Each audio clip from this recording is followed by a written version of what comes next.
Baik, tanpa berlama-lama lagi kita mulai ke sesi webinar yang akan saya pandu sendiri.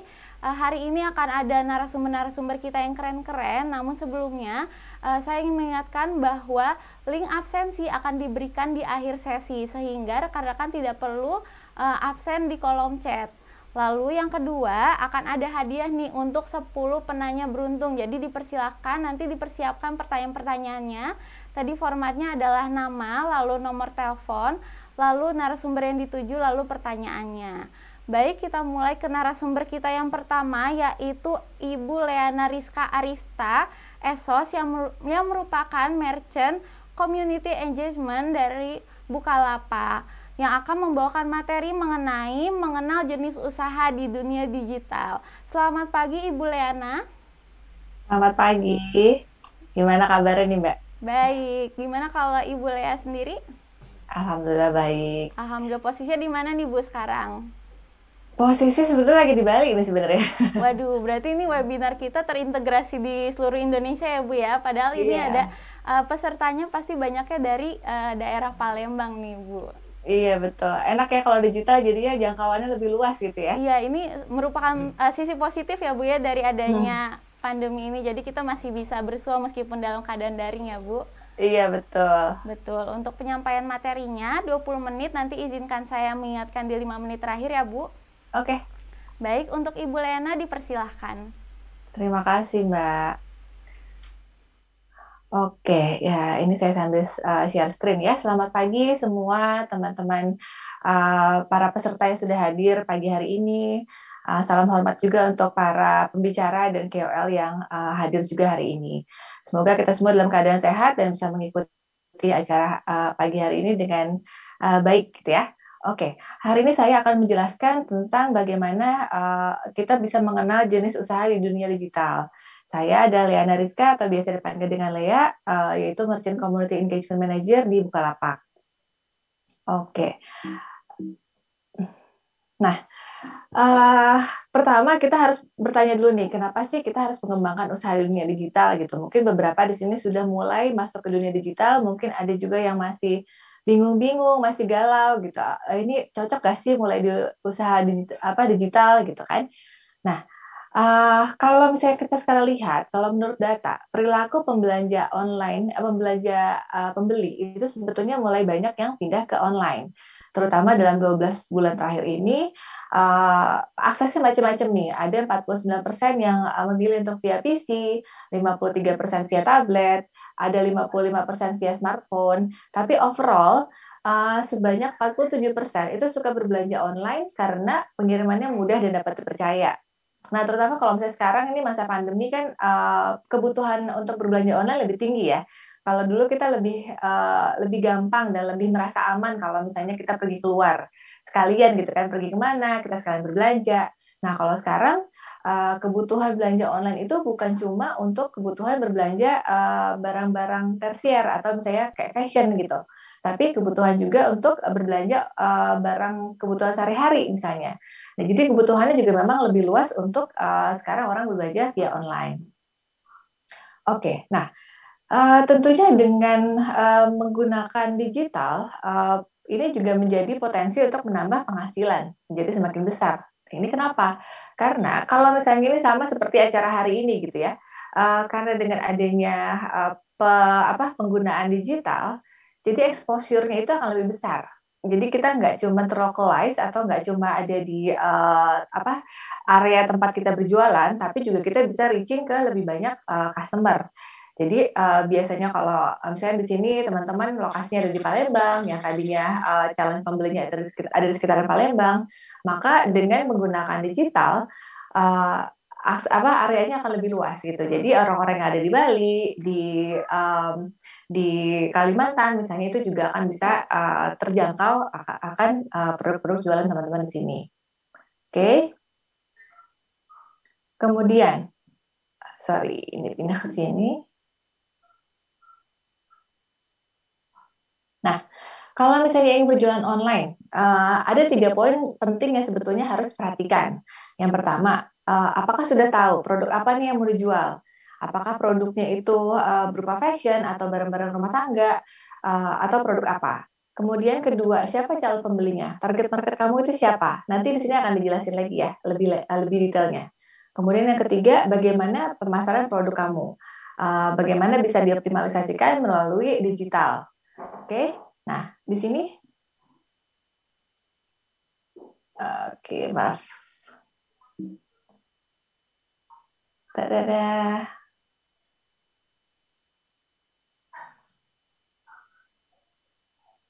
Sorry ya. Nah, kalau misalnya dalam proses bisnis, setidaknya itu ada dua jenis usaha yang bisa kamu tawarin. Yang pertama itu jasa, kemudian yang kedua itu berjualan produk. Nah, kalau misalnya jasa, itu sebetulnya bisa misalnya di sini teman-teman ada yang punya keahlian untuk membuat keramik gitu, atau punya keahlian untuk menggambar, membuat desain grafis atau produk, atau bisa juga foto produk gitu. Sekarang juga makin banyak ya jasa-jasa yang menawarkan untuk foto produk untuk teman-teman UMKM, sehingga mereka bisa punya foto produk yang baik gitu. Nah, kemudian bisa juga berjualan produk. Nah, kalau berjualan produk juga macam-macam nih, tergantung barang yang kamu punya yang bisa diproduksi atau memang kamu sudah menemukan suppliernya atau produsennya. Itu apa? Perjualan produk ini juga bisa berupa makanan, elektronik, alat rumah tangga, fashion, ini banyak sekali. Nah, tapi untuk penjualan produk ini pun, misalnya makanan itu harus perhatikan apakah produk kamu ini memang siap untuk dijualkan secara online atau tidak gitu kan. Misalnya untuk makanan gitu. Kalau misalnya kita jual ikan basah gitu kan agak susah ya kirimnya ya. Jadi mungkin akan lebih cocok untuk kalau kamu berjualan makanan maka mencari tipe makanan yang siap makan atau siap masak gitu, oke? Nah, terus kalau misalnya sudah berjualan produk, kalau misalnya kamu sudah punya produknya atau belum, itu kamu bisa memilih beberapa role. Misalnya kalau kamu merupakan produsen, kamu bisa membuat barang jualannya kamu sendiri. Artinya kamu bisa memberdayakan pengrajin lokal atau orang-orang sekitar lingkungan. Biasanya kalau produsen itu, misalnya kalau bukan pemilik pabrik yang besar, itu bisa juga untuk memberdayakan orang-orang sekitar untuk membuat satu produk tertentu. Nah, kalau produsen itu biasanya fokus pada produksi, sehingga tidak perlu melakukan strategi marketing untuk mencapai pengguna produk tersebut secara langsung.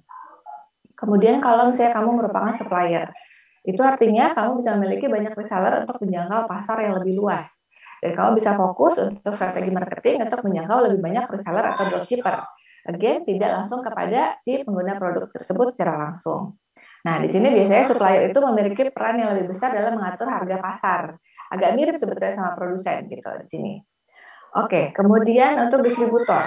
Distributor itu biasanya kamu bisa memiliki opsi untuk mencari harga termurah dari supplier-supplier yang terpilih gitu. Jadi kamu bisa pilih sebetulnya di sini tuh di pasar itu ada berapa supplier sih atau ada berapa produsen. Nah, maka kamu bisa mencari yang menyajikan harga yang paling kompetitif gitu. Sebagai distributor juga kamu bisa menentukan margin keuntungan sendiri. Nah, di sini kamu bisa pilih apakah kamu akan mencari atau fokus pada kualitas atau kuantitas. Biasanya kalau kamu fokusnya pada kualitas, harganya akan bisa lebih tinggi, marginnya lebih tinggi, tapi kuantitas penjualan bisa jadi lebih sedikit. Sementara kalau reseller, untuk stoknya dapat disesuaikan. Apakah kamu mau menyimpan atau menyiapkan stok sendiri atau tidak. Kamu juga bisa menentukan harga jual sendiri dan foto produk biasanya dapat dipilih apakah kamu bisa foto sendiri atau kamu menggunakan marketing kit yang biasanya disediakan oleh supplier atau distributor. Nah, untuk dropshipper beda lagi nih. Kalau dropshipper, maka kamu nggak perlu mikirin stok. Karena biasanya kalau dropshipper itu kamu akan memesan produk tersebut apabila pesanan sudah ada dari si buyer. Jadi buyer itu memesan produk ke kamu, baru kamu teruskan pesanan tersebut ke supplier kamu untuk langsung dikirimkan ke buyer tadi gitu.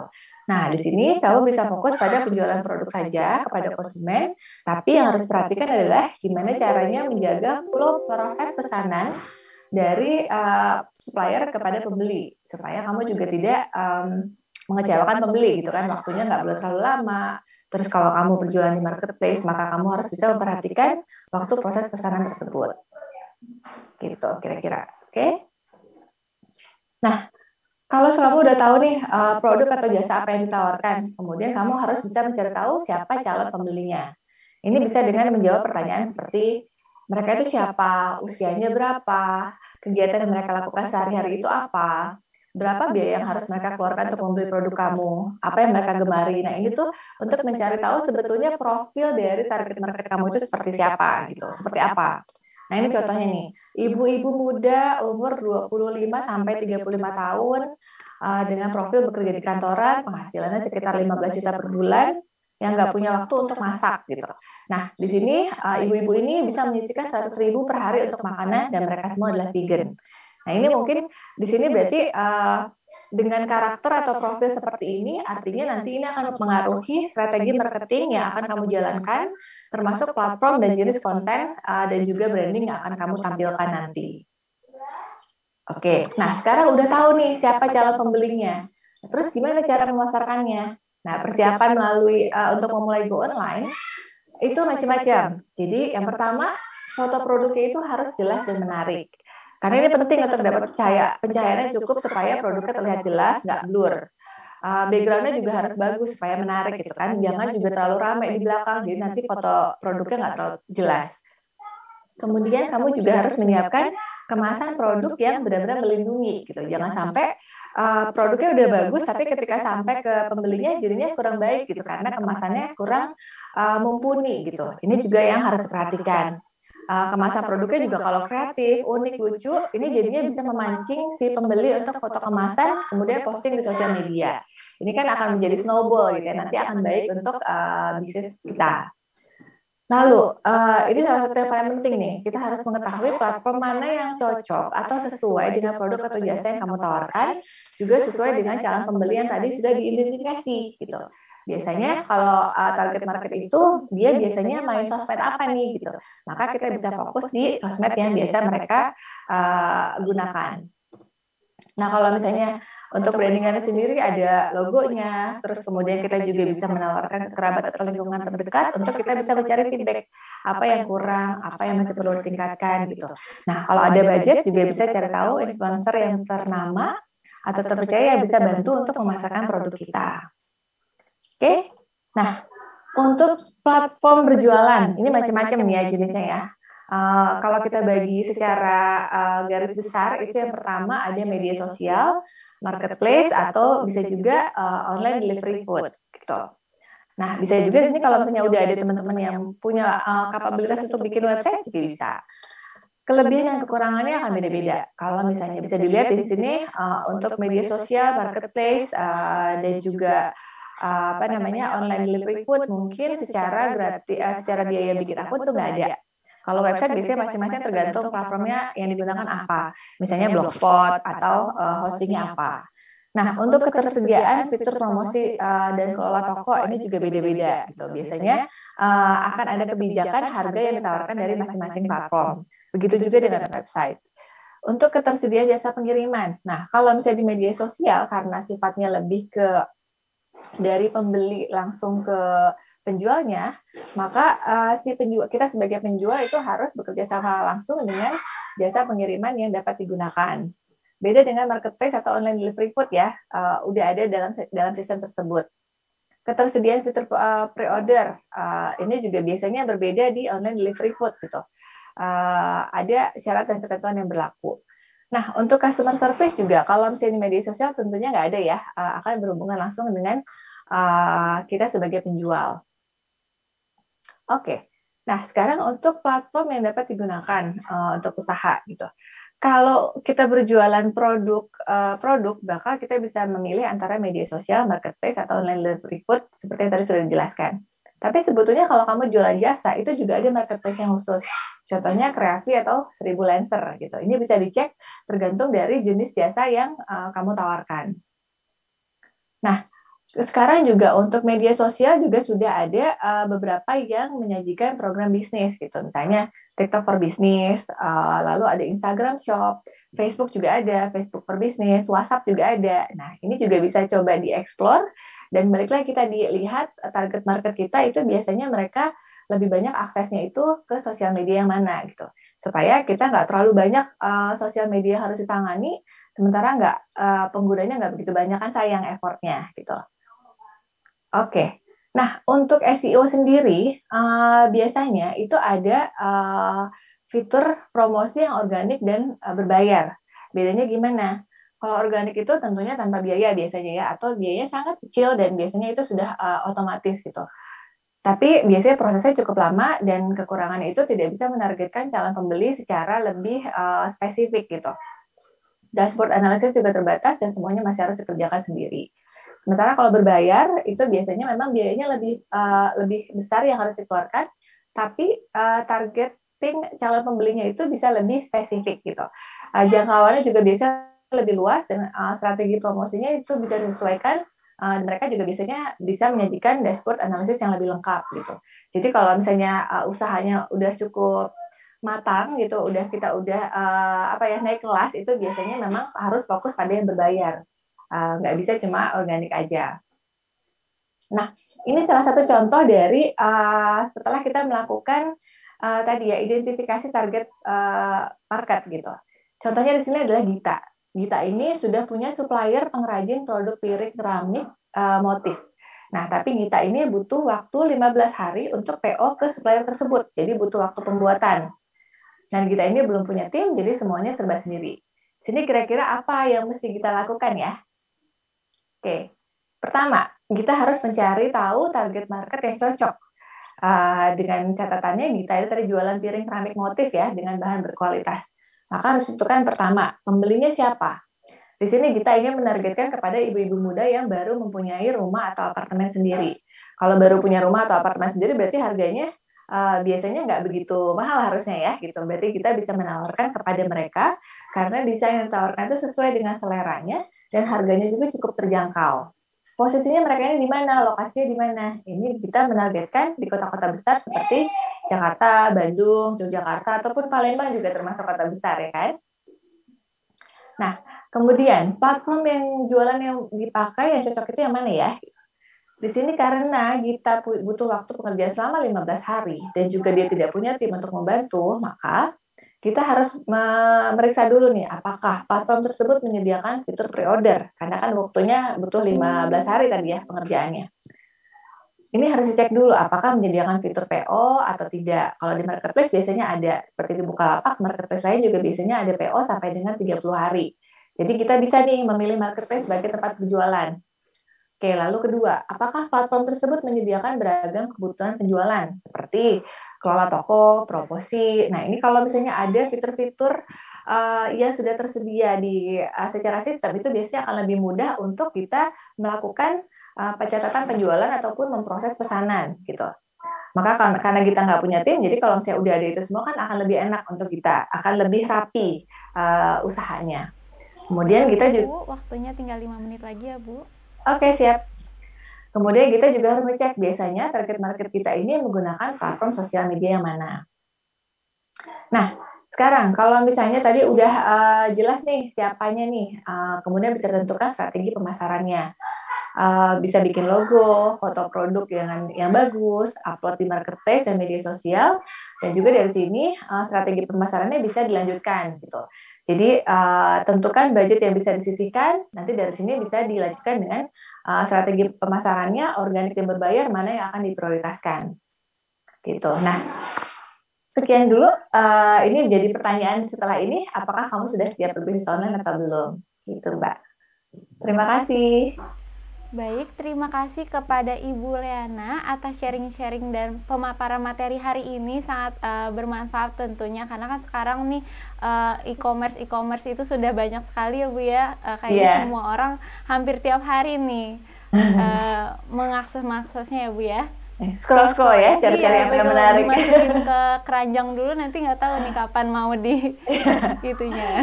Iya, betul. Baik Ibu, terima kasih. Kita lanjut ke narasumber kita yang kedua, yaitu Bapak Rudi Permana Eskom, yang merupakan founder dari Belajar Digital ID, yang akan membawakan materi mengenai keamanan transaksi online. Selamat pagi Bapak Rudi.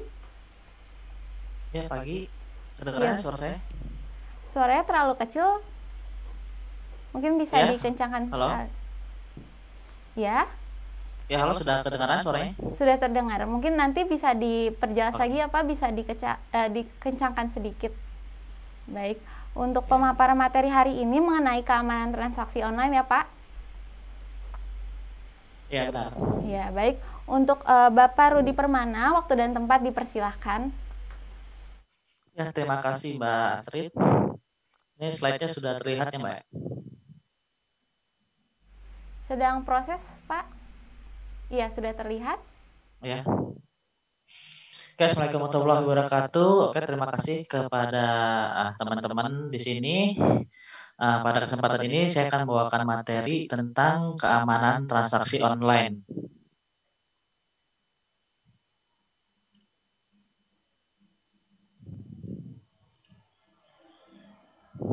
Nah, pertama saya akan membawakan tentang berbagai macam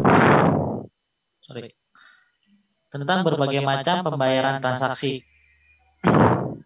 Nah, yang pertama, untuk pembayaran transaksi ini adalah dengan menggunakan kartu kredit. Nah, ini ada pengertian kartu kredit. Kartu kredit itu adalah sebuah alat pembayaran pengganti uang tunai dalam bentuk kartu yang diterbitkan oleh bank untuk memudahkan para nasabahnya bertransaksi. Nah, berbedanya dengan kartu debit, dalam kartu kredit bank ini sama aja kayak kita meminjamkan uang, pinjam uang ke bank dan bukan mengambil uang dari rekening. Nah, itu bedanya. Berikutnya untuk pembayaran yang biasa kita gunakan. Nah, ini adalah OVO. Nah, OVO ini udah sangat familiar juga, udah biasa kita pakai juga. Jadi OVO ini adalah aplikasi smart yang memberikan Anda kemudahan dalam bertransaksi. Nah, ada OVO Cash, ada juga kesempatan yang lebih besar untuk mengumpulkan poin di banyak tempat gitu. Nah, kayak biasa kita kenal dengan OVO Point.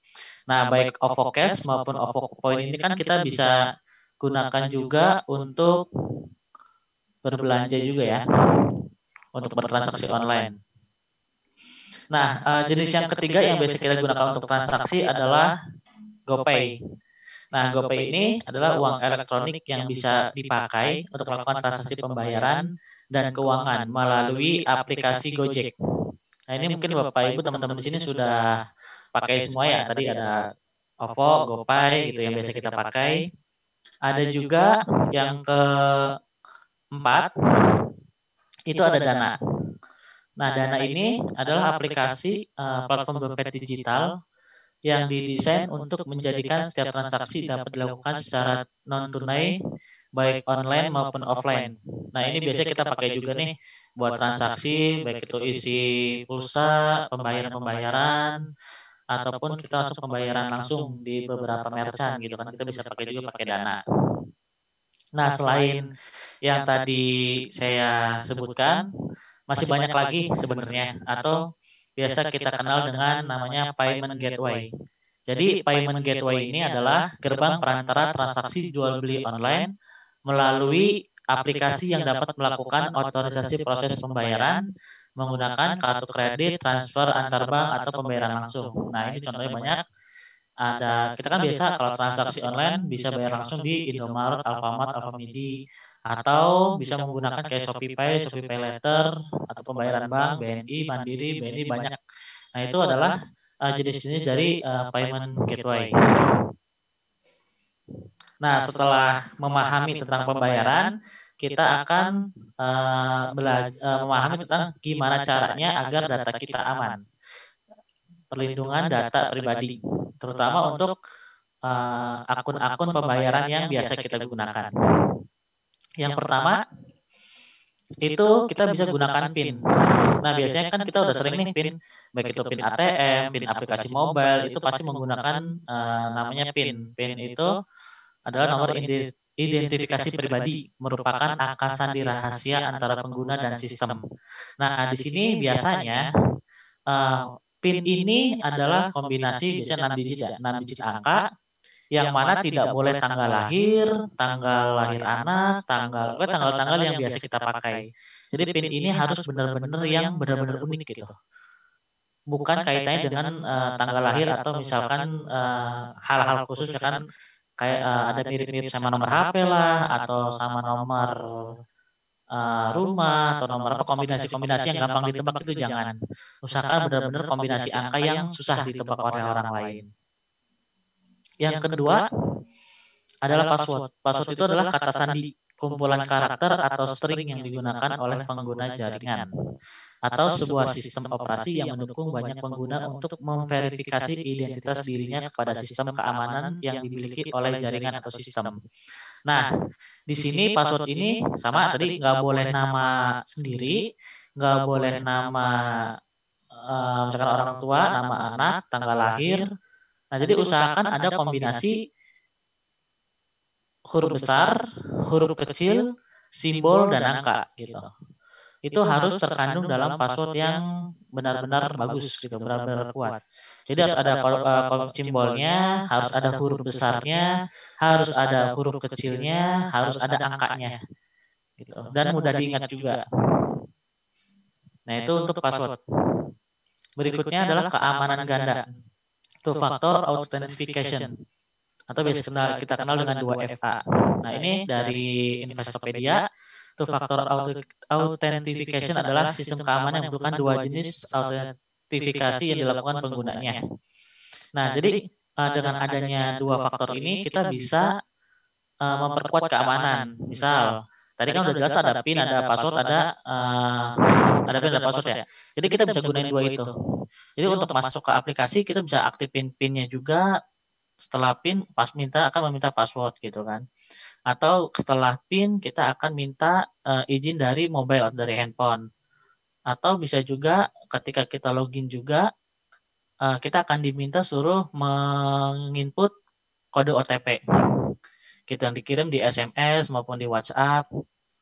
Nah, OTP nih yang kayak gini, kode OTP atau kita biasa kenal one time password adalah suatu kode yang umumnya dikirimkan oleh SMS atau email. Nah, ada juga yang bisa dikirim di WhatsApp juga gitu, tergantung kita pakai aplikasi apa gitu. Nah, ini dengan adanya OTP, terus misalkan password, PIN, dan verifikasi 2 langkah ini akan membuat ibaratnya akun kita lebih aman gitu, karena harus ada dua langkah keamanan baru kita bisa masuk gitu ke akun kita, akun pembayaran terutama ya. Nah, mungkin itu saja sekilas tentang macam-macam pembayaran dan juga keamanan untuk akun-akun pembayaran gitu. Oke, terima kasih. Saya kembalikan lagi ke moderator. Iya, terima kasih banyak Bapak Rudi atas penyampaian materinya, sangat keren banget nih. Jadi rekan-rekan peserta udah bisa tahu nih ternyata banyak ya jenis-jenis keamanan yang bisa diakses di dunia digital ya Pak. Iya, benar. Ya, baik, kita lanjut ke narasumber yang ketiga. Namun kami ingin mengingatkan kembali bahwa link absensi akan diberikan di akhir sesi. Lalu rekan-rekan yang ingin bertanya dipersilakan melalui fitur chat dengan format nama, lalu nomor telepon, lalu narasumber yang dituju, lalu pertanyaannya. Dan nanti di akhir sesi akan ada 4 orang yang beruntung akan bisa bertanya langsung kepada narasumber-narasumber kita yang keren-keren hari ini, dan tentunya akan diumumkan juga nih 6 orang beruntung lainnya yang akan mendapatkan voucher e-money. Baik, kita lanjut ke narasumber kita yang ketiga, yaitu Ibu Juanaria, Esos MM, yang merupakan Kepala Bidang Pemberdayaan Usaha Mikro Dinas Koperasi dan UKM Kota Palembang, yang akan membawakan materi mengenal marketplace dan peluang usaha. Selamat pagi Ibu Juana. Selamat pagi Mbak. Iya Ibu, posisinya di mana Ibu sekarang? Di kantor Dinas Koperasi dan UKM Kota Palembang. Iya, bagaimana Bu kabar Palembang hari ini? Alhamdulillah kami di sini semua sehat. Ya. Alhamdulillah. Baik Bu, untuk menyampaikan materinya 20 menit, nanti izinkan saya mengingatkan di 5 menit terakhir ya Bu. Boleh. Ya. Baik, untuk Ibu Juana, waktu dan tempat dipersilahkan. Assalamualaikum warahmatullahi wabarakatuh. Terima kasih kepada Mbak Astrid yang sudah memberikan kesempatan kepada kami untuk memberikan materi, temanya itu peran dan fungsi e-market dalam mendukung produk lokal.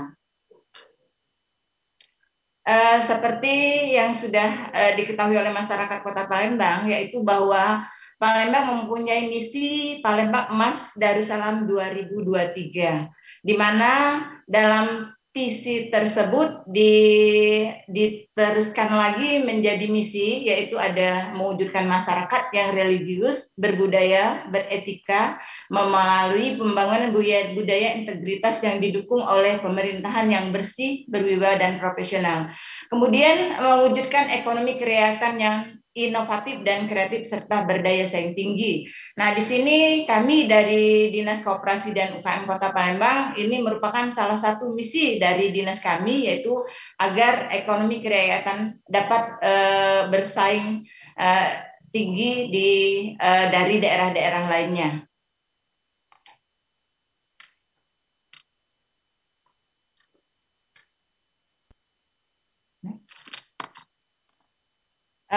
Kemudian di sini juga hal-hal yang dapat kami laksanakan di Kota Palembang, yaitu upaya apa untuk pemberdayaan UMKM dan koperasi di Kota Palembang. Yang pertama yaitu kami secara terus-menerus memberikan pembinaan kepada UMKM yang baru maupun yang sudah berjalan kepada pengusaha UMKM dan koperasi. Kemudian kedua, kami juga memberikan dukungan bantuan dan fasilitasi kemitraan UMKM dengan lembaga keuangan. Jadi kami membantu apabila ada UMKM untuk meminjam kredit melalui KUR ataupun melalui bantuan-bantuan yang ada di program kami. Selanjutnya, yang ketiga yaitu kami juga memberikan bantuan kepada UMKM dan koperasi yang memerlukan rekomendasi izin berupa hak kekayaan intelektual. Hal ini penting karena biasanya haki untuk penting untuk supaya UMKM punya merek tersendiri yang tidak bisa dijiplak atau dari UMKM yang lain, dan juga kami membantu untuk sertifikasi halal. Ya, di sini kalau ada program kalau dulu MUI yang mempunyai program sertifikasi halal ini, kemudian kalau sekarang sudah diambil oleh Kementerian Agama. Jadi kami memberikan yang kalau ada program gratis kami berikan kepada kawan-kawan UMKM. Selanjutnya juga biasanya pemasaran produk ini yang sangat penting bagi UMKM, yaitu kalau sebelum pandemi kami biasanya mengajak kawan-kawan UMKM untuk pameran di luar kota dan juga maupun di dalam kota yang secara ini bisa juga melalui ada kegiatan-kegiatan di hotel yang berupa rakornas diselenggarakan oleh peserta yang dari seluruh Indonesia, bisa kami ajak. Namun sejak ada pandemi ini, untuk pemasaran produk biasanya kawan-kawan UMKM kami biasanya ada alhamdulillah dari Ibu pembina kami, Bu Wakil Wali Kota maupun Ibu Kepala Dinas, karena bisa untuk menjadi endorse untuk pemasaran produk UMKM-nya melalui pembinaan, yaitu melalui Ibu Wakil Wali Kota maupun dari Ibu Kepala Dinas. Kemudian juga secara berkala kami monitoring ke lapangan, ya, melihat secara langsung keberadaan UMKM dan koperasi bagaimana secara pandemi ini.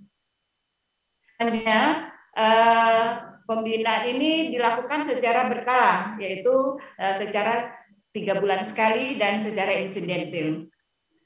Yang keempat yaitu kami juga mengadakan sosialisasi, BIMTEK maupun pendampingan kepada usaha secara terpadu, sehingga kawan-kawan UMKM dapat mendapatkan ilmu dengan adanya BIMTEK, baik itu BIMTEK pelatihan secara teori maupun BIMTEK secara prakteknya. Jadi mereka bisa ada ilmu yang nanti bermanfaat untuk mereka agar mereka tetap eksis di dunia usahanya.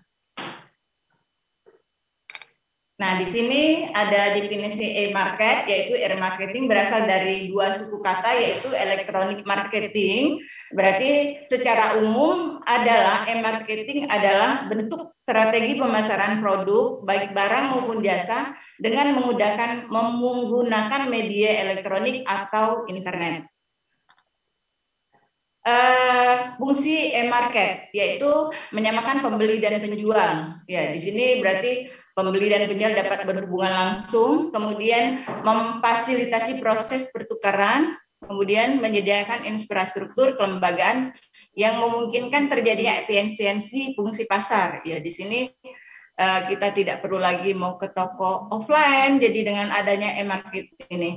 Dan juga dapat digunakan sebagai media ataupun alat untuk mengekspansi bisnis.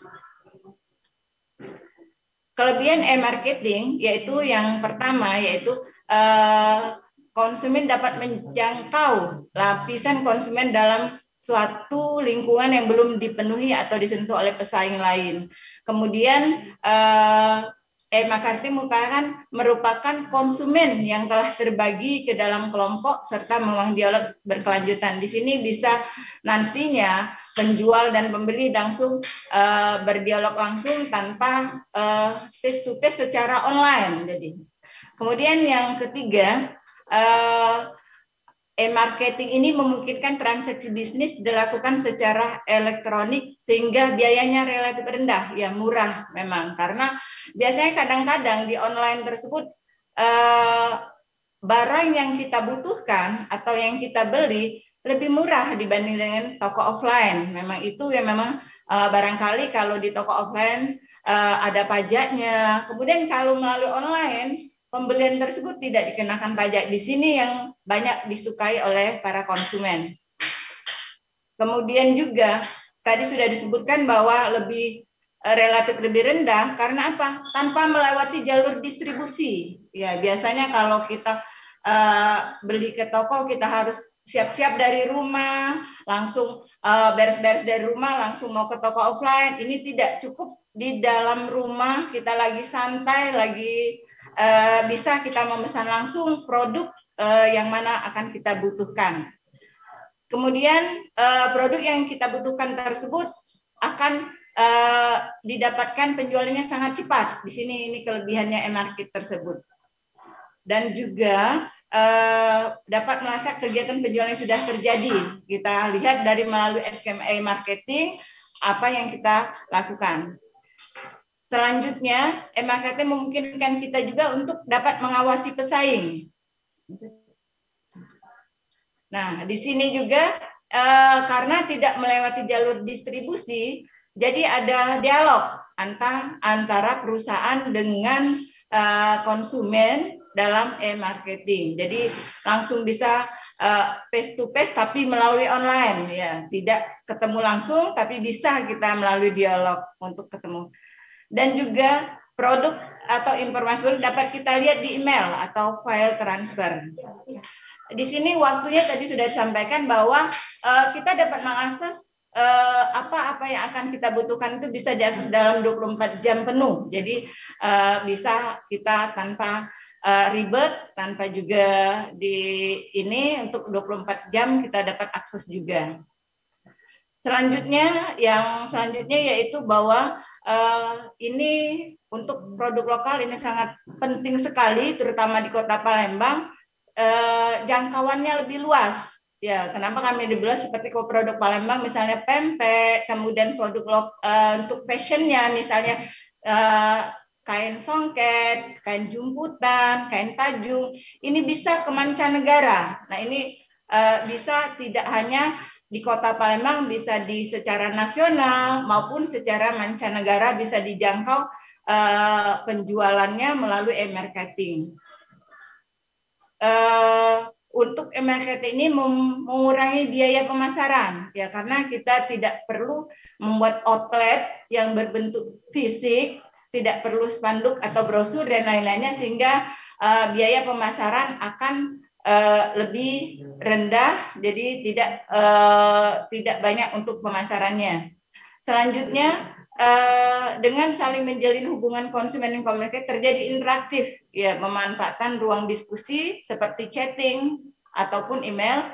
Biasanya kalau email masyarakat konsumen agak susah, mungkin melalui chatting yaitu melalui WA itu yang lebih simpel.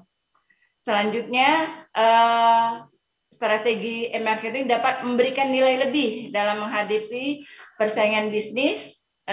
Dan yang ke-15 yaitu mendapat peluang yang lebih besar melalui komunitas, tidak perlu takut hilang konsumen, ditambah dengan fitur dan regulasi online marketplace yang cukup baik dan tidak memerlukan modal besar. Ya, tadi sudah disampaikan bahwa kalau kita buka toko offline, otomatis kita akan harus nyewa ruko dan juga harus ada karyawan yang lebih banyak. Namun melalui e-marketing bisa dijalankan oleh 1 atau 2 orang saja, itu sudah bisa dilaksanakan oleh kawan-kawan UMKM.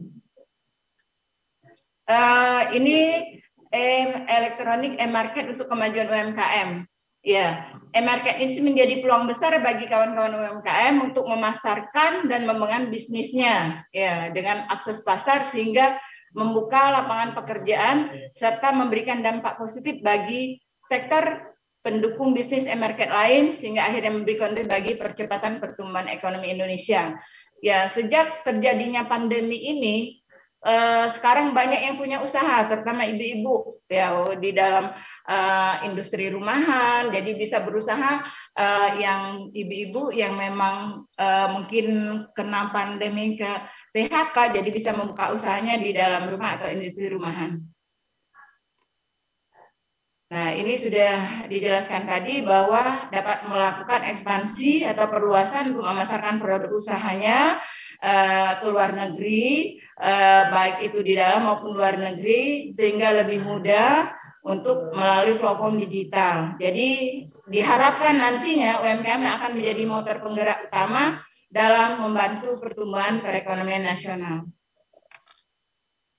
Nah, hambatan dari e-market ini yaitu yang pertama, biasanya kawan-kawan UMKM kurang penguasaan teknologi. Ya, ini sudah menjadi permasalahan yang klasik. Ya, jadi para kawan-kawan UMKM kadang-kadang tidak mengerti tentang IT.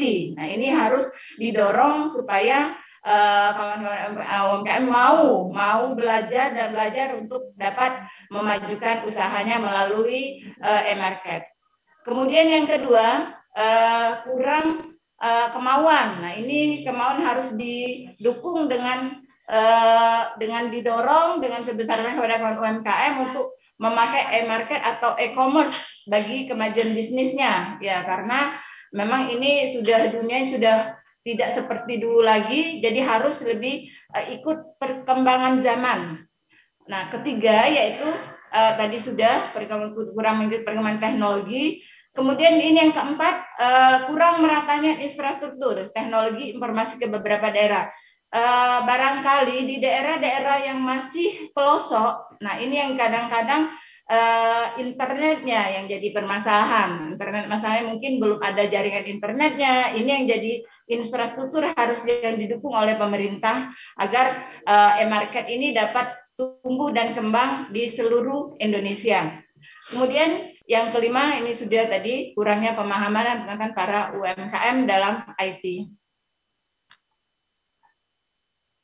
Peran pemerintah dalam membantu mewujudkan fungsi e-market bagi pelaku usaha UMKM di Kota Palembang diantaranya yaitu menyediakan akses pelatihan teknologi bagi para pelaku UMKM. Ya, pemerintah kami kalau kemarin-kemarin memang kami kalau sekarang memang karena ini pandemi, di tahun-tahun sebelum pandemi ini banyak pelatihan-pelatihan atau BIMTEK yang kami selenggarakan karena memang anggarannya ada. Namun untuk yang sekarang kami barangkali memberikan sosialisasi secara tupis-tupis saja atau melalui ini untuk melatih kawan-kawan untuk teknologi informasi ini agar dapat berjalan dengan lancar. Kemudian yang kedua, membantu memberikan akses pendanaan untuk permodalan dan bantuan alat bagi pelaku UMKM.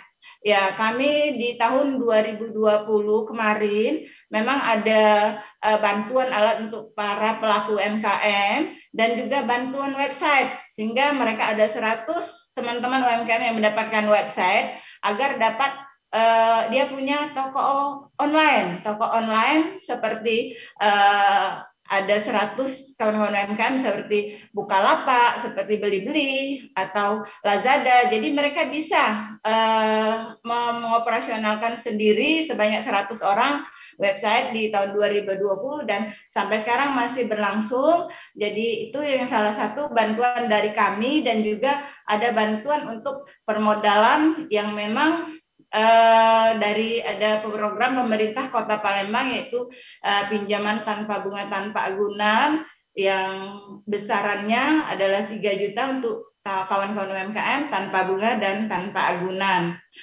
Kemudian kami juga mendorong untuk pendanaan ini, kami mendorong kepada kawan-kawan UMKM untuk mengusulkan bantuan hibah dari Kementerian Koperasi dan UKM Kota Palembang, di mana pada tahun 2020 sebanyak 61.000 kawan-kawan UMKM mendapatkan bantuan cuma-cuma yang tidak dikembalikan.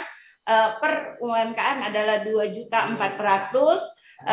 dan juga di tahun ini kami mengusulkan sebanyak 160.000 kawan-kawan UMKM untuk mendapatkan bantuan dan terrealisasi sebanyak 49.000. Nanti masih bertahap menunggu data dari kementerian. Nah, untuk tahun 2021 bantuan dari kementerian atau banpres dari presiden tersebut diberikan separuhnya dari tahun 2020, yaitu 1.200.000 untuk berkawan-kawan UMKM. Jadi tidak seperti yang tahun lalu setiap UMKM mendapatkan 2.400.000. Sekarang di tahun 2021 satu UMKM mendapatkan bantuan hibah dari bantuan presiden, yaitu 1.200.000. Jadi itu. Nah, barangkali ini, terima kasih Mbak Astrid. Selesai dari kami. Kalau ada ingin bertanya, kami persilahkan dan kami akhiri. Wassalamualaikum warahmatullahi wabarakatuh. Waalaikumsalam warahmatullahi wabarakatuh. Terima kasih kepada Ibu Juwana atas pemaparan materinya yang sangat luar biasa. Baik Bu, kita lanjut ke narasumber kita yang keempat, yaitu Ibu Dr. Sri Rahayu SEMM, yang merupakan Direktur PPS Universitas Muhammadiyah Palembang, yang akan membawakan materi mengenai mengubah mindset konsumtif menjadi lebih produktif di era digital. Selamat pagi Ibu Sri Rahayu. Selamat pagi Ibu. Mungkin bisa di-unmute lebih dulu. Selamat pagi Mbak Astrid. Bagaimana kabarnya Ibu hari ini? Alhamdulillah sehat. Alhamdulillah. Posisinya di mana nih Bu sekarang? Di kantor. Sehat-sehat ya Bu ya? Alhamdulillah iya. Amin. Oke Bu, untuk penyampaian materinya 20 menit, nanti izinkan saya mengingatkan di 5 menit terakhir ya Bu. Siap. Baik, untuk Ibu Sri Rahayu dipersilahkan. Baik, terima kasih. Assalamualaikum warahmatullahi wabarakatuh. Puji dan syukur tentunya kita panjatkan kehadirat Allah Subhanahu wa Ta'ala, karena atas rahmat nikmatnya akhirnya kegiatan ini bisa berlangsung sesuai dengan schedule waktu yang sudah ditentukan. Sudah banyak materi yang disampaikan oleh narasumber sebelumnya, seperti tadi dari Mbak Le, ya, kemudian Pak Rudi, bagaimana pembayaran yang online, kemudian Ibu Juwana yang begitu detailnya menjelaskan apa dari manfaat dari e-marketing tadi ya. Nah, inilah kelebihannya atau keuntungannya narasumber terakhir, mungkin cuma menyimpulkan saja, karena sudah semua tersampaikan dengan lengkap, jelas, dan sangat detail. Jadi saya akan mengisi jawaban dari yang kesimpulan akhir dari Mbak Li tadi. Di lembar terakhir Mbak Li mengatakan, sudah siapkah kita berbisnis online apa belum? Nah, saya akan mencoba mengisi penguatan terhadap apabila Bapak Ibu atau para mahasiswa semua belum siap untuk berbisnis secara online. Mudah-mudahan nanti dengan materi yang saya sampaikan akan berubah pikiran dan langsung melakukan kegiatan penjualan secara online. Nah, sebagaimana kampus adalah menara gadingnya teori, maka saya jelaskan dulu. Di sini ada 3 teori yang akan tersampaikan. Yang pertama adalah teori ekonomi makro, kemudian ada perilaku konsumen, dan kemudian ada marketing sendiri. Marketing sendiri tadi sudah disampaikan 3 narasumber sebelumnya secara lengkap, maka saya akan masuk kepada teori ekonomi makro. Kita lihat dulu pada gambar di slide ini ada pasar, di mana kalau kita lihat inilah pasar tradisional kita, di mana terlihat banyak macamnya penjual ya. Jadi inilah bentuk contoh pasar tradisional. Dan menurut ekonomi klasik, pasar adalah tempat di mana bertemunya penjual dan pembeli serta ditandai dengan adanya transaksi penjual dan pembeli secara langsung. Ini suasana pasar yang mungkin saat ini kita kangeni ya. berdesak-desakan pada jam-jam tertentu ya sebelum pandemi. Inilah kondisi pasar. Dan definisi klasiknya ada kata-kata tempat. Ini yang dulu memang pasar harus ada tempatnya. Ya. Jadi ada tempat di mana bertemunya si penjual, ya, begitu padatnya pasar ini kita lihat sehingga bersenggolan, dan ini menjadi suatu kekangenan saat ini kalau menurut saya ya, menjadi kangen. Tapi mau tidak mau si makhluk kecil corona berukuran nanometer sudah merubah semuanya. Kenapa ya? Kita diingatkan bahwa tidak perlu melakukan kegiatan seperti ini untuk datang langsung ke pasar. Dan ini pun sebenarnya sudah terjadi pergeseran dalam teori ilmu ekonomi modern bahwa mengatakan bahwa pasar merupakan, masih ada kata tempat, tapi sebenarnya tempat atau proses interaksi antara permintaan dan penawaran ya. Nah di situ masih ada kata tempat yang mengharuskan kita harus membuat sesuatu tempat lah. Namun terus bergeser definisi di ekonomi modern bahwa pasar adalah terjadinya transaksi antara penjual dan pembeli. Jadi hanya terjadi transaksi, tidak perlu ada tempat lagi. Nah, sepertinya kita tidak meyakini definisi ini, tetap saja kita berlangsung bahwa pasar harus ketemu ya. Mungkin ada keasikan tersendiri untuk tawar-menawar dengan penjual ya. Bahkan harga satu ikat katu yang waya-waya 1.000 misalnya masih kita tawar lah gitu ya. Biasanya ibu begini harganya 1.000 tapi kita tawar 1,5 ya. Nah segitu-gitunya itu tidak kita salahkan, ada kepuasan batin tersendiri ya. Memang itulah namanya perilaku konsumen, dia mungkin puasnya ada pada sisi harga. Ketika dia mendapatkan harga yang ditawarnya itu kepuasannya seperti itu. Dan ada juga kadang-kadang berinteraksi ketika tidak ada kembalian, si penjualnya kan memberikan, ya saya kasih ini aja ya Bu ya, kasih misalnya kalau kita di toko sayuran saya kasih ini ya daun sopnya ya untuk kembaliannya, dan kita biasanya ikhlas-ikhlas saja sebagai pembeli. Itulah sesuatu yang merupakan kebahagiaan dan kerinduan kita saat ini. Nah, apa sih ciri-ciri dari pasar? Yang pertama terdapat calon pembeli dan penjual. Jadi ada penjual, ada pembeli. Tentunya ada yang kita beli dan ada yang kita tawarkan. Terdapat jasa ataupun barang yang akan diperjualbelikan. Jadi tadi sudah dijelaskan juga oleh Mbak Lei bahwa penjualan itu bisa berupa barang atau berupa jasa ya, atau berupa produk seperti itu. Kemudian terdapat proses permintaan dan penawaran. Jadi ada yang meminta dan ada yang menawarkan. Dan saya maklumi dan saya pahami saat ini teman-teman UMKM itu sebenarnya kehilangan atau kekurangan permintaan. Karena kreativitas teman-teman UMKM ini sudah sangat tinggi. Jadi penawaran sebenarnya sudah tinggi, namun di sisi lain permintaan yang masih sangat rendah. Dan nanti kita lihat kenapa permintaan rendah. Kemudian terdapat interaksi di antara pembeli dan penjual baik secara langsung atau tidak langsung. Kita garis bawahi tidak langsung. Kalau dulu secara langsung, maka sekarang tidak langsung. Jadi pandemi ini sebenarnya banyak sekali yang diajarkan kepada kita. Saya ingat betul pada tahun 2019 sebelum pandemi ini terjadi, waktu itu saya sedang rapat di sebuah kafe di Kota Palembang ini, rapat langsung dengan Jakarta, orang-orang di Jakarta, itu secara virtual. Kan rapat kita dimulai pada pukul 5 dan pada saat jam 6 maghrib itu belum selesai. Apa yang membuat saya sedih di situ, anak-anak remaja masih nongkrong di kafe ya maghrib, dan yang serunya lagi mereka sambil merokok seperti itu ya. Saya sangat bersedih begitulah, gimana ini orang tuanya kok anak-anak gadis maghrib masih ada di kafe, sementara kalau dulu kita ingat ayam saja dicari ketika maghrib ya. Kalau ayam, kambing belum masuk ke kandang kita cari. Ini anak gadis masih ini. Saya membatin ya. Apa ini yang terjadi pergeseran seperti ini kok? Nah itu ternyata terjawablah dengan corona. Terjadi corona dan semuanya selesai ya.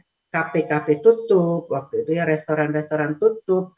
Bahkan warteg-warteg yang padam itu pun banyak yang mengeluh. Jadi waktu saat itu mereka ngomong tidak ada permintaan sama sekali, beberapa rumah makan Padang terpaksa tutup, dan kita berjibaku melakukan bantuan dengan cara memberikan sumbangan kepada masyarakat yang terdampak dengan cara bekerja sama dengan warteg-warteg ini gitu ya.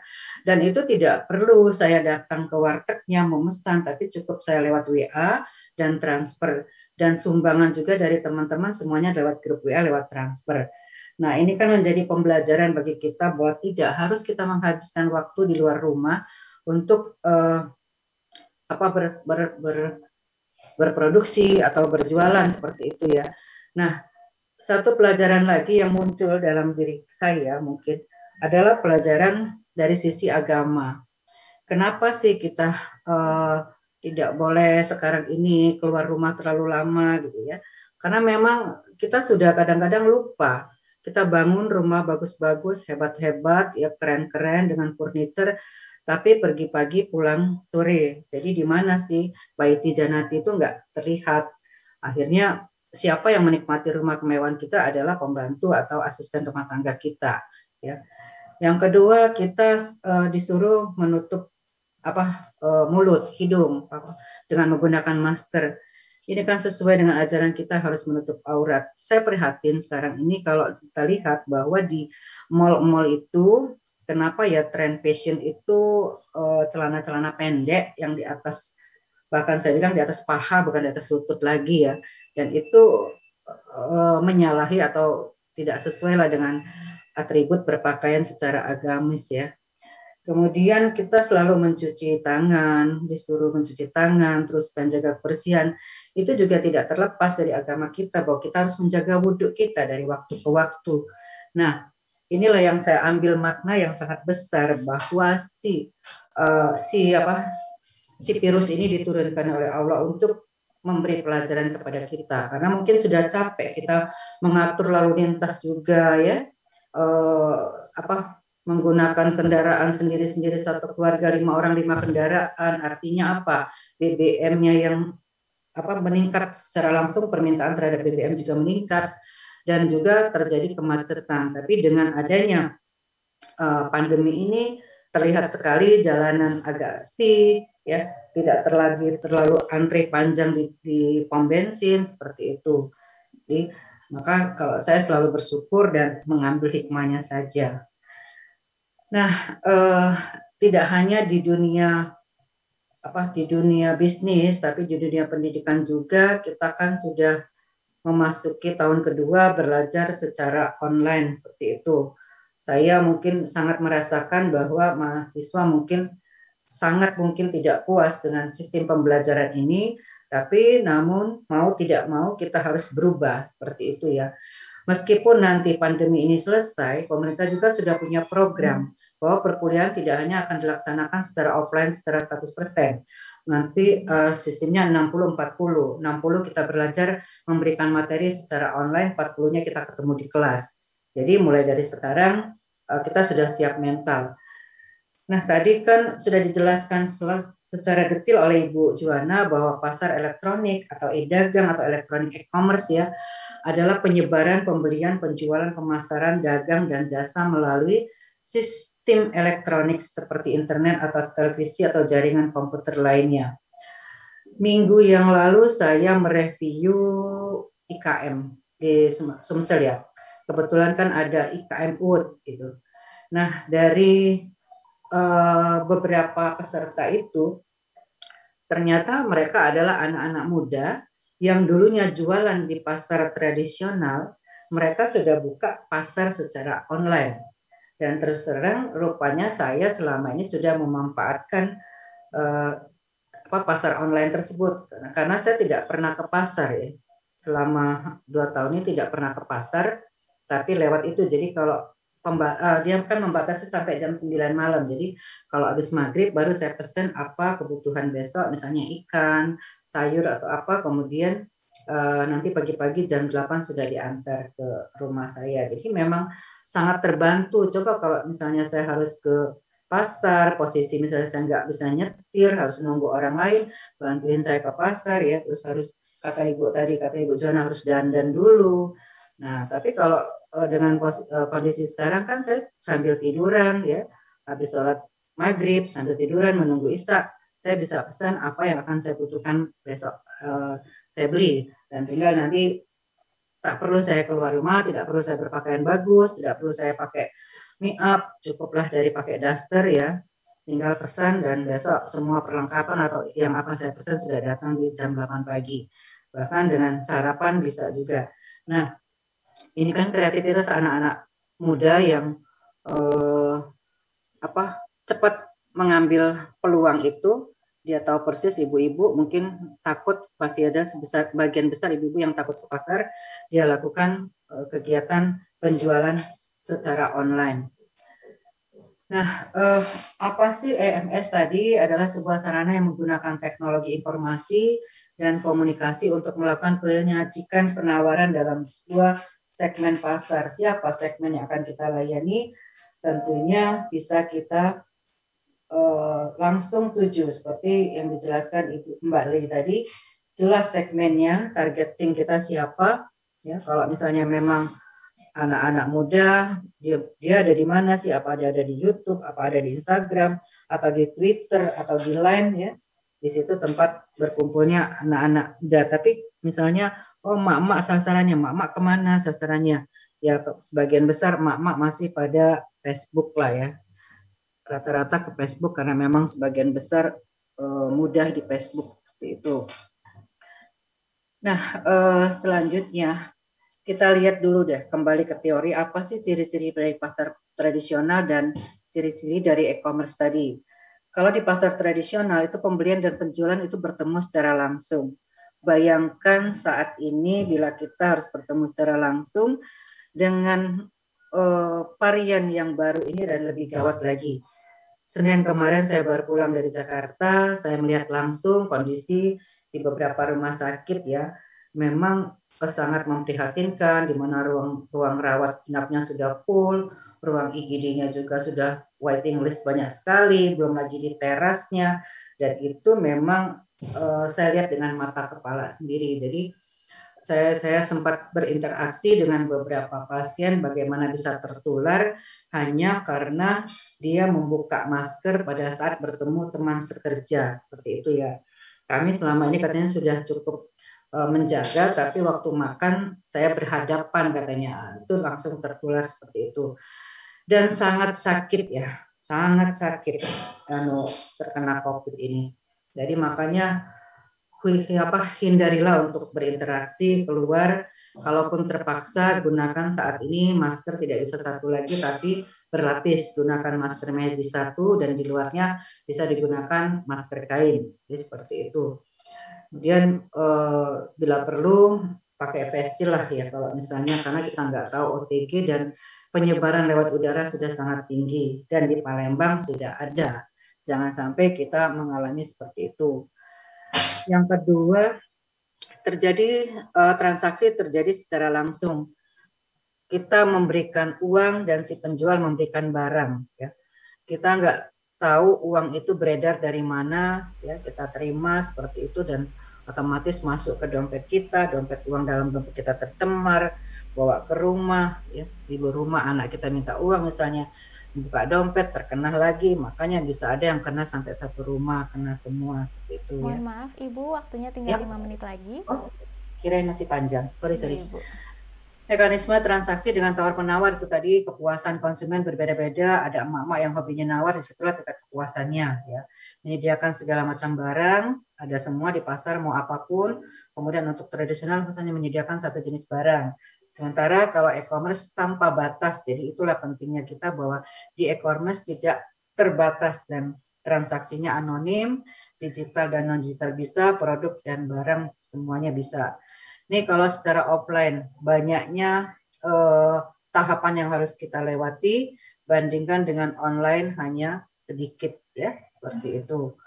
Kemudian, nah, tahukah Anda bahwa menjalankan bisnis online itu membutuhkan modal yang jauh lebih murah dibandingkan bisnis offline?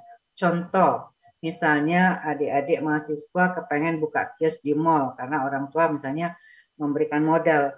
Berapa sih sewa ukuran kios 3x3 9 meter itu kita ambil 5 juta saja per bulan, maka 1 tahun itu sudah 60 juta. Belum lagi service charge-nya bisa 1.800.000. Artinya untuk sewa toko di mall bisa 1 bulan itu 7 juta, dikali 12 72 juta.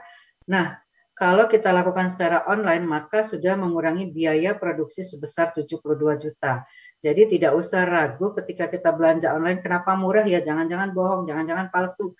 Karena memang banyak biaya-biaya yang dipangkas, apalagi biaya SDM-nya seperti itu. Jadi tidak usah lagi ragu untuk berbisnis. Nanti bisa kita tanyakan tipsnya kepada Bang Rudi sama Mbak Lei, mana yang startup atau marketplace yang aman, itu ya. Nah, apa sih keuntungan toko online berlawanan dengan offline? 80% hasil riset Nielsen itu mengatakan bahwa membeli di toko setelah mengunjungi toko online. Jadi memang dalam perilaku konsumen untuk sampai pada tahap keputusan membeli kita melewati 5 tahap ya. Nah, tahap yang terakhir bahwa kita akan melakukan pembelian, kemudian ada tahap kita pencari, misalnya kini butuh ya, butuh saya apa nih, mobil, baru kita akan mencari informasi, setelah dapat informasi baru kita nanti menentukan akan membeli toko mana, kita akan datang ke toko. Nah ini hasil penelitian 80% membeli di toko itu setelah mengunjungi online, dan 50% dari 80% tadi itu membeli toko, pembelinya yang situs webnya yang paling mereka sering kunjungi ya. Mungkin tadi sudah dijelaskan, tapi ada beberapa poin yang harus saya jelaskan lagi. Keuntungan dari online marketing ini yang pertama lebih mudah. Lebih mudahnya di mana? Strategi produk kita dengan mudah, manajemen operasionalnya juga, dan pengelolaan persediaan juga gampang. Jadi kalau tidak harus kita menyediakan gudang, tapi bisa ada dropshipper, artinya kita bekerja sama dengan supplier yang lain supaya kita tidak harus saya harus bangun gudang nih untuk stok, nggak perlu. Menghemat biaya tadi contohnya sudah, kalau kita mau buka di mall tadi ya. Banyak pilihan dalam pemasaran, tadi sudah dijelaskan, ada YouTube, ada WA, ada Facebook, Instagram, Twitter, Line, dan TikTok ya. Kemudian melihat hasil secara real time, kita bisa lihat melakukan riset pada tepat waktu. Lalu bisa segera melakukan perubahan. Dari hasil riset ternyata pelanggan kita tidak puas, komplain lah pada Google Form kita yang kita sebar, maka kita bisa melakukan perubahan dengan cepat dan bisa merubah tampilan atau bentuk produk kita. Tapi kalau secara offline tentunya memakan biaya.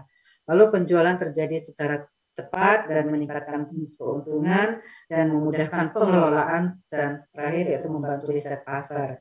Jadi mungkin itu yang bisa saya sampaikan. Semoga dengan apa yang saya sampaikan ini kembali menguatkan diri kita untuk melakukan penjualan. Dan satu contoh ya, bahwa keuntungan online marketing ini terhadap produk lokal, seminggu yang lalu kami melakukan virtual selling. Jadi virtual selling bertempat di kantor BKKBN, dan itu seluruh Indonesia, dan alhamdulillah baru selesai kita tutup penjualan sellingnya, sudah terjadi permintaan dari Bekasi dan dari Medan terhadap produk Palembang berupa pempek dan jemputan. Jadi bisa, tidak usah harus mikir yang canggih-canggih ya. Adik-adik mahasiswa misalnya punya produk, buat link di Zoom, lakukan virtual selling, undang teman-teman se-Indonesia, sebarkan di Telkom. Jadi itu sudah bisa menjual produk. Jadi tidak harus keluar rumah, tidak harus berangkat ke Jogja, tidak harus berangkat ke Medan, kita bisa lakukan virtual selling dari rumah. Terima kasih. Naslun min wafatun karib, billahi taufiq wal hidayah. Wassalamualaikum warahmatullahi wabarakatuh. Waalaikumsalam warahmatullahi wabarakatuh. Terima kasih kepada Ibu Sri Rahayu atas pemaparan materinya. Tadi menarik banget nih mengenai virtual selling. Mungkin nanti ketika ada yang bertanya bisa ditambahkan ya Bu, karena itu menarik banget nih Bu. Jadi mungkin rekan-rekan peserta jika ingin bertanya bisa melalui fitur chat, karena sebentar lagi kita akan memulai sesi tanya jawab. Baik, terima kasih Ibu. Terima kasih. Ya, kita lanjut ke sesi tanya jawab. Untuk saat ini akan ada 4 orang penanya yang bisa bertanya langsung kepada narasumber kita yang keren-keren hari ini. Untuk narasumber kita yang pertama yaitu Ibu Leana, ada dari Kak Silverius. Untuk Kak Silverius dipersilakan untuk menyalakan kamera dan mikrofonnya. Selamat siang Kak Silverius. Selamat siang Kak Silverius, apakah mendengar suara saya? Iya Kak, untuk waktu bertanyanya dipersilakan untuk 1 menit dimulai dari sekarang.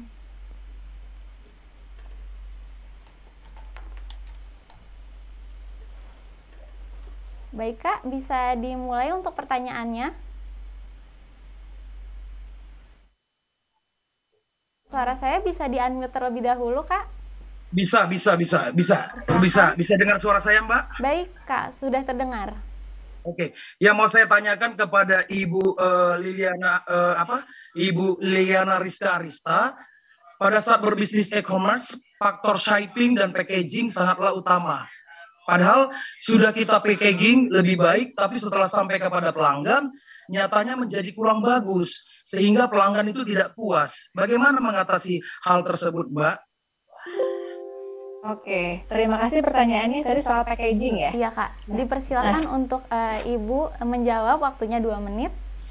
Oke, terima kasih.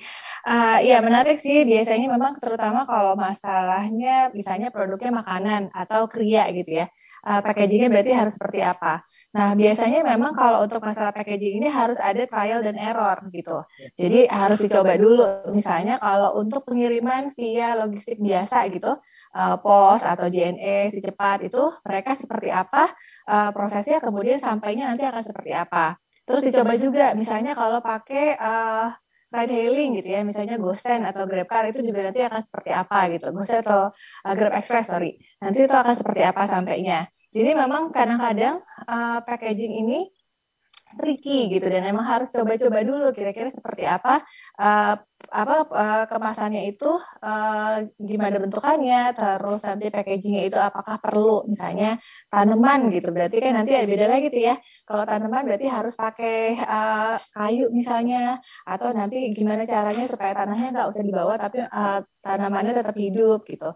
Balik lagi tergantung dari program produk yang dijualnya itu gimana, nanti itu akan menentukan gitu. Trial and error sih kuncinya, itu harus coba-coba dulu yang mana yang paling oke. Bisa dilihat juga misalnya beli produk serupa dari kompetitor gitu yang udah ada. Nah bisa dilihat kalau mereka itu seperti apa packagingnya, nanti bisa diikutin dari situ gitu. Semoga cukup membantu. Baik, terima kasih. Ya? Iya, terima kasih, semoga berhasil. Iya, terima kasih kepada Kak Silverius atas pertanyaannya dan terima kasih kepada Ibu Leana sudah menjawab. Kita lanjut ke pertanyaan kedua dari Kak Elizabeth untuk Bapak Rudi. Untuk Kak Elizabeth dipersilakan untuk menyalakan kamera dan mikrofonnya. Selamat siang Kak Elizabeth. Selamat siang Kak Elizabeth, apakah mendengar suara saya? Ya, selamat siang Ibu. Iya, bisa langsung ditanyakan saja pertanyaannya, waktunya 1 menit.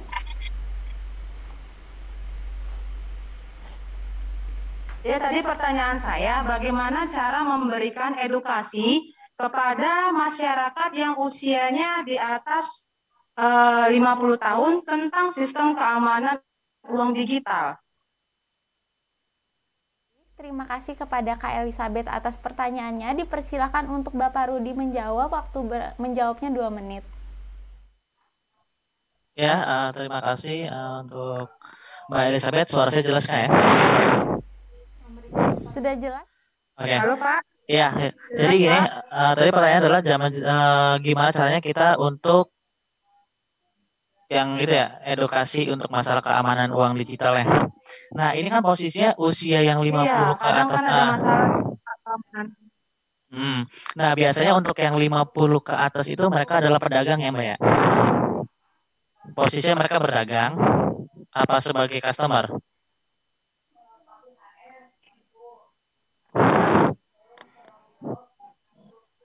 Halo? Bapak bisa langsung dijawab saja. Oh ya, jadi gini, kalau misalkan untuk yang misalkan berdagang yang tradisional itu untuk edukasinya itu biasanya dia mendapatkan infonya itu dari pendampingnya. Kan kalau biasanya kalau orang pedagang, usaha, UMKM dan terdaftar di Dinas Koperasi dan UMKM, dia akan mendapatkan bimbingan khusus. Nah, di mana bimbingan khusus ini akan didampingi oleh seorang pendamping yang nantinya setiap apapun yang dia butuhkan, mulai dari keamanan cybernya, mulai dari edukasinya, mulai dari gimana cara-cara untuk memperbesar jualannya gitu kan, untuk edukasinya itu akan dijelaskan detail oleh yang mendampinginya, itu pendamping UMKM biasanya. Nah, itu dengan syarat merekanya sudah terdaftar di Dinas UMKM dan sudah ada pendampingnya gitu. Jadi segala hal yang berkaitan dengan keamanan dan sebagainya bisa dikoordinasi sih ke pendamping tersebut untuk mendapatkan informasi-informasi terkait keamanan digitalnya gitu, Mbak. Oh, oke, baik. Terima kasih kepada Kak Elizabeth atas pertanyaannya dan terima kasih kepada Bapak Rudi sudah menjawab. Kita lanjut ke pertanyaan kita yang ketiga dari Kak Meliana. Untuk Kak Meliana dipersilakan untuk bertanya langsung kepada Ibu Juana. Kepada Kak Meliana dipersilakan untuk menyalakan kamera dan mikrofonnya. Selamat siang. Kak Meliana, apakah mendengar suara saya? Iya, terima kasih. Iya Kak, mungkin suaranya bisa lebih dikencangkan sedikit. Apa? Ya, selamat siang Kak. Iya. Ya, bisa langsung ditanyakan saja, waktu bertanya 1 menit. Saya bertanya kepada Ibu Juana Ria. Pertanyaannya, usaha apa sekarang yang paling diminati masyarakat di pasaran sekarang ini? Terima kasih. Baik, terima kasih.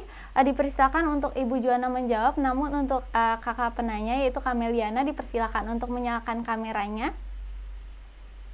Terima kasih Mbak Astrid untuk Mbak Rika Meliana, karena ini di zaman pandemi kita biasanya bisa pintar-pintar memilih usaha ya. Kadang-kadang kawan-kawan UMM bunglon ya, biasanya kalau saat ini kalau untuk fashion mungkin kalau masyarakat umumnya masih mikir-mikir kalau untuk beli baju. Jadi kita bisa nantinya memilih usaha yang apa yang diminati oleh konsumen. Misalnya kalau sekarang untuk sekarang produk kesehatan yang sangat penting, nah itu bisa kita pilih ya. Ini zaman pandemi bisa produk kesehatan yang berupa mungkin untuk hand sanitizer kita membuat secara industri rumahan. Kemudian yang masih tetap jadi dominan di zaman pandemi ini yaitu usaha kuliner. Ya, kuliner walaupun pandemi tetap masyarakat masih untuk membelinya, walaupun dalam kategori mungkin kalau selama ini dia beli yang agak mahal mungkin lebih murah. Nah, kalau sekarang untuk fashion mungkin atau kria masih orang berpikir. Nah, jadi itu salah satu yang bisa diambil yaitu usaha kuliner maupun usaha yang di bidang kesehatan dan juga usaha di bidang teknologi. Sepertinya teknologi juga bisa masuk kategori ini dalam hal untuk di masa pandemi ini. Dan juga kalau kita lihat bisa juga usaha usaha tanaman hias, karena masyarakat pengennya biar enjoy di zaman pandemi ini, usaha tanaman hias yang lagi berkembang karena bisa untuk biar tidak terlalu stres dengan pandemi yang semakin hari semakin meningkat. Itu bisa juga diambil di dalam hal tanaman-tanaman hias juga itu bisa. Itu diantaranya Mbak Astrid. Terima kasih. Baik, terima kasih kepada Ibu Juana sudah menjawab pertanyaan dari Kak Meliani. Kita lanjut ke penanya kita yang terakhir yaitu KM Usman yang akan bertanya untuk Ibu Sri. Untuk KM Usman dipersilakan untuk menyalakan kamera dan mikrofonnya. Ya Kak, dipersilakan untuk bertanya, waktu bertanyanya 1 menit. Unmute terlebih dahulu. Selamat siang Kak, bisa diaktifkan dulu mikrofonnya? Ya, bagaimana? Baik Kak, dipersilakan.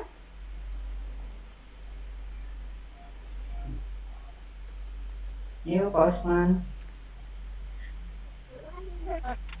Silakan Kak Usman. Apa kabar Ibu Ayu? Semoga sehat. Alhamdulillah sehat.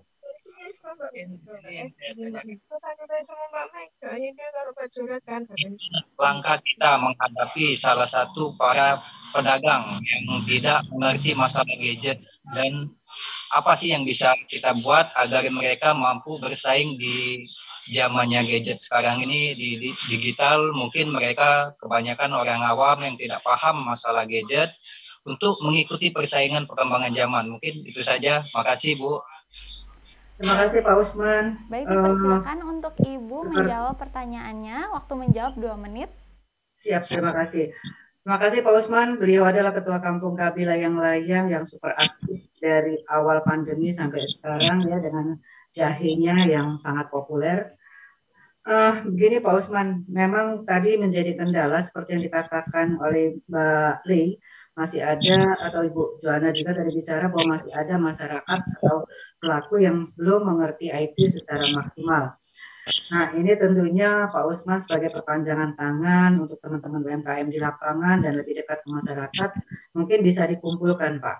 Jadi dikumpulkan, nanti kita berikan pelatihan. Kami ada 2-3 asosiasi yang bisa memberikan pelatihan, yaitu Rumah UMKM 21, ada Rumah Kreatif Forum CSR Desa Sumatera Selatan, dan ada Rumah Inspirasi Indonesia. Jadi nanti silakan dikumpulkan dulu, tapi kita tentunya membatasi ya, mungkin misalnya hanya 10-10, dan mau apa yang mau kita latih nanti kita latihkan. Kami semua siap dengan sumber daya yang ada, dan bahkan nanti insya Allah saya ada program sebentar lagi, itu 1000 UMKM untuk kami latih digital. Jadi ada secara gratis ya, ada program itu dari pusat, jadi kita akan undang semua UMKM, namun tentunya masih kita lakukan secara virtual. Mungkin juga nanti secara hybrid, di mana kami akan memandu bagaimana mengoperasikan program ini, dan nanti teman-teman tetap di tempatnya masing-masing, karena kita masih takut Pak. Jadi kalau nanti misalnya memang suasana ini aman, kita akan lakukan secara offline. Jadi itu tadi Pak, bisa hubungi ketiga Rumah Inspirasi ini ya. Bahkan kita di Indonesia Marketing Association juga punya SDM yang sangat bisa membantu bapak-bapak, ibu-ibu, atau teman-teman atau mahasiswa yang pengen belajar bagaimana berbisnis secara digital. Mungkin itu Mbak Astrid. Baik, terima kasih kepada Ibu Sri sudah menjawab pertanyaan dari Kak Usman. Berakhir juga sesi tanya jawab kali ini. Tadi di awal kita sudah bertemu dengan KOL kita. Namun sebelumnya kami mengingatkan bahwa tadi untuk para penanya untuk tidak keluar Zoom meeting, karena nanti di akhir sesi akan diumumkan sekali lagi pemenang-pemenangnya dan akan diberikan format untuk imaninya sendiri. Baik, kita akan berhubung lagi nih dengan key opinion leader kita hari ini, yaitu Kak Andromeda. Selamat siang Kak Andromeda. Halo siang Mbak, ini luar biasa Mbak bahasannya Mbak. Saya yang sering belanja online Mbak, apalagi di tengah pandemi ini, kalau nggak belanja online kayaknya ya ada aja gitu kan setiap hari kita lihat di online ya Mbak ya. Betul banget di marketplace pilihannya juga banyak. Sekarang kan kita juga menghindari untuk datang ke toko, ke tempat-tempat offline gitu kan. Sebisa mungkin ya saya selalu melirik produk-produk yang berhubungan dengan kerjaan saya. Saya nyari biasanya clip on, ring light, itu udah barang-barang yang nggak mau Mbak harus kita miliki. Dan biasanya kan persaingan harga itu sangat ketat di marketplace. Jadi kita cari yang star seller, cari yang harganya miring, tapi ulasannya juga bagus. Banyak sih tadi pembelajaran dari para narasumber, kita juga harus lebih hati-hati. Dan yang paling penting adalah variasi produk. Tadi kan ini kebanyakan dari Palembang ya. Wah, luar biasa di Palembang. Tadi ada kain songket, pempek. Bahkan sekarang Bu, pempek dijual online tuh kayaknya bertebaran. Bukan hanya yang toko yang sudah punya nama besar, tapi jualan pempek di online harganya bahkan bisa lebih miring. Orang-orang yang mungkin selama ini punya usaha industri rumahan, tapi kurang modal, buat dari rumah kemudian didaftarkan online, rasanya sudah sangat membantu untuk memasarkan produk mereka. Gitu sih Mbak, menurut saya sungguh sangat bermanfaat buat kita semua. Saya lihat sampai sekarang pesertanya juga masih di atas 150-an. Wah, luar biasa. Semoga kita semua tergerak memanfaatkan gadget kita, apalagi sekarang yang namanya era revolusi industri 4.0, konektivitas juga sangat terbantu untuk kita memasarkan apapun itu yang ada di sekitar kita. Mungkin di awal modal masih minim, ya sudah jadi dropshipper deh, jadi reseller juga. Yang penting semangat untuk mengembangkan jiwa entrepreneur. Gitu Mbak, kalau menurut saya. Iya betul banget nih Kak, apalagi nih sekarang produk lokal tuh udah banyak yang go internasional banget nih Kak. Pasti kita nih masing-masing punya kayak barang-barang favorit kita nih, produk-produk lokal. Kayak kita sekarang udah mulai bangga banget pakai produk lokal. Nah, Kak kan yang tadi udah bilang di awal kayak hampir tiap hari nih mengakses kayak e-commerce, e-market dan sebagainya. Kira-kira mungkin bisa di sharing-sharing nih ke rekan-rekan UMKM, kira-kira keinginan konsumen tuh yang kayak gimana nih Kak? Kalau dari sisi konsumen, saya berharap variasi produk. Nah, berbicara soal produk lokal, banyak sekali sebenarnya. Mau apa? Agribisnis, pertanian banyak, mau kerajinan, pakaian juga banyak. Jadi menurut saya harapannya kalau sebagai konsumen jangan hanya digambar bagus, tapi kenyataannya produknya ketika sampai rumah berbeda hasilnya, itu yang biasanya sangat disayangkan. Tapi kan kita bisa cross-check di ulasan gitu ya. Jadi meskipun secara tampilannya bagus, kemasannya bagus, tapi secara kualitas itu yang paling penting agar kami membeli ulang atau adanya repetisi, reorder produk yang dipasarkan melalui marketplace. Saya sangat berharap teman-teman yang ada di sini, khususnya yang ada di Palembang, saya juga kebetulan orang Palembang, Mbak, saya sekolah di Palembang, Bu. Luar biasa ini aman pacak, pakai bahasa Palembang juga pacak juga. Menurut aku Palembang sudah majunya pesat, hanya saja mungkin tinggal keran ekspornya makin dibuka. Apalagi yang berbicara dengan kain songket ya gue, wah ciri khas Palembang yang sungguh luar biasa. Kita berharap mendunia. Untuk harga sih relatif, kalau kualitasnya oke, harga mahal sekalipun saya yakin konsumen juga pasti mencari produk tersebut.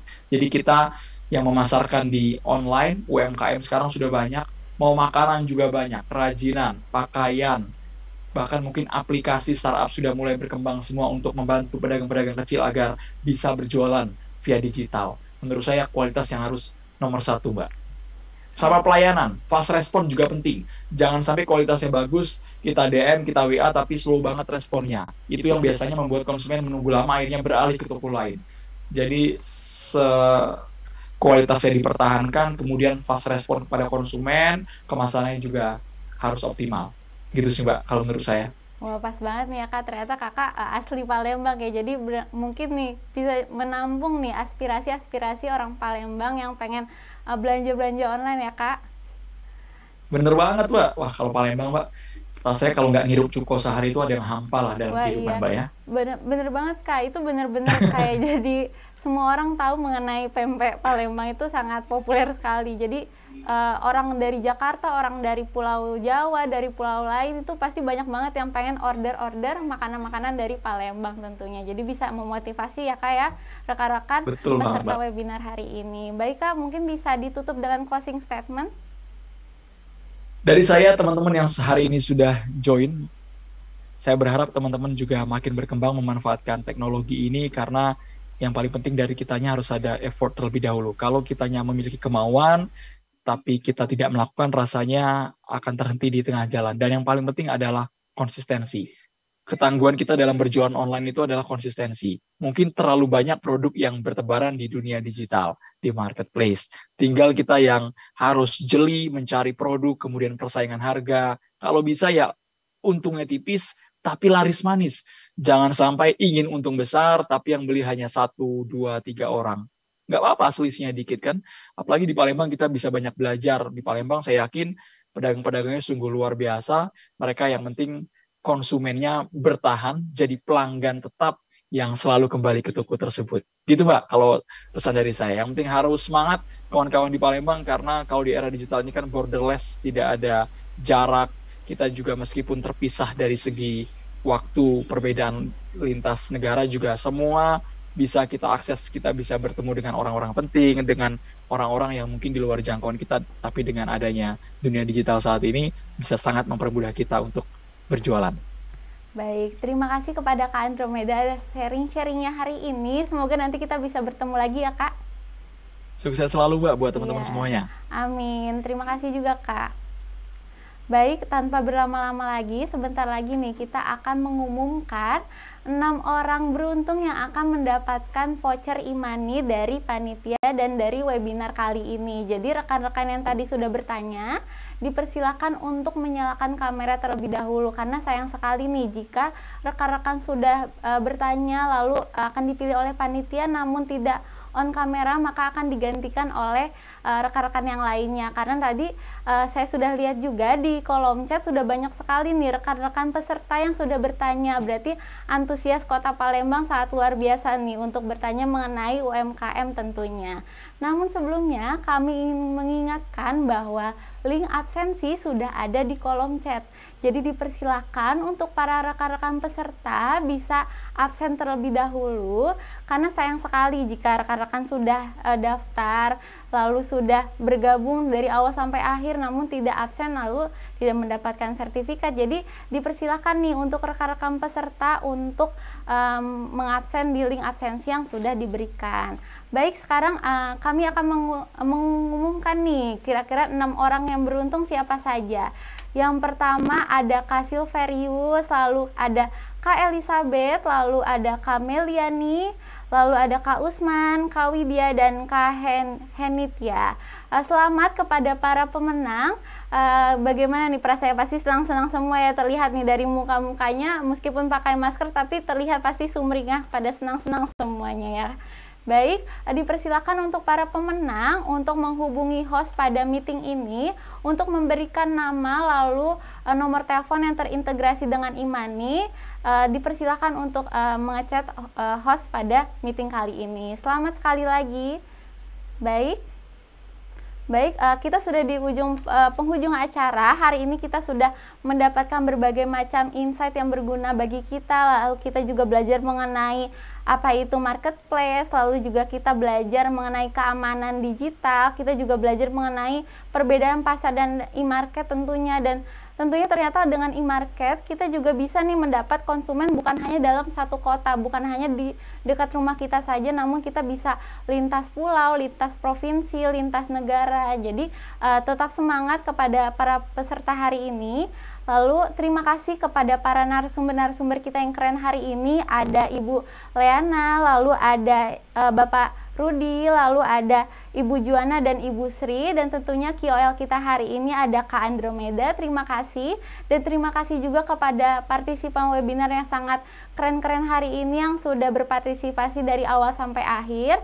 Sebelum kita menyudahi webinar kali ini, alangkah lebih baiknya kita berdoa menurut agama dan kepercayaan kita masing-masing. Berdoa hening dipersilahkan.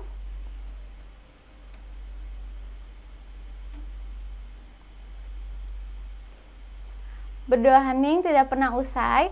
Saya Astrid Anggraini selaku pembawa acara sekaligus moderator undur diri.